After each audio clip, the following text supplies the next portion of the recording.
Drawing a shoe is a favorite activity by many. One of the shoe drawings that comes to my mind is Vincent van Gogh's Boots. Beautiful drawing. And I think one of the reasons it's such a great thing to draw is because it has wonderful big shapes, but it also has lots of fun details that you can pose, such as the laces, or in a running shoe like this, all kinds of little contours and lines and so forth. But there are some things to think about and to be aware of. For instance, drawing from the side, a common error is making this opening too big, because we know it looks like this.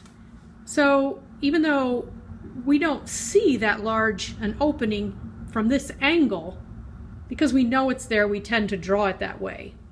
So it's good to be mindful of that. And again, I am likely to go to the big shapes and look for my angles. I'm drawing over my camera here, so that's a little awkward.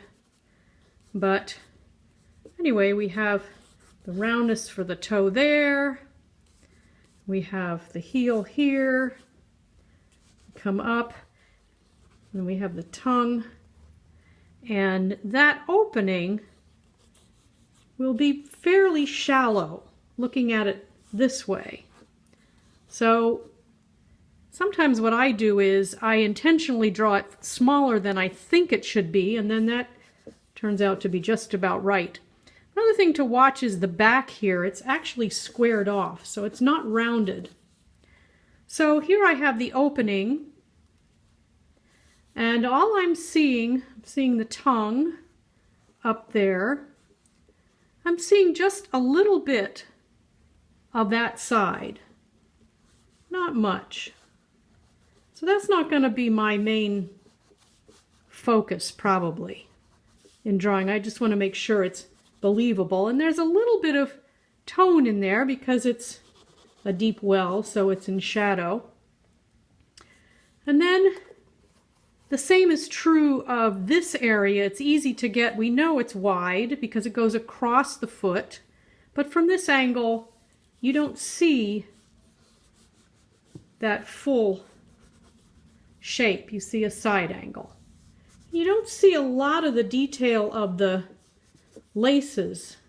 So if I were drawing this and composing it as a fun drawing, I might make my focus something fun with these laces. I'd get the shape of the shoe accurate, as much detail as I need, and then I might really have some fun with watching how that comes down over the shoe and then how it lays on the table. Maybe there's a little bit of a shadow along there, and I might get some close-up detail on the end of that lace for the one that's near me, and then the other one I might pose sort of going off in the distance and not doing a lot of detail so that I get a sense of foreground and background. The other thing to remember if you're drawing it from this perspective is to remember that especially a running shoe or a gym shoe follows the shape of the foot.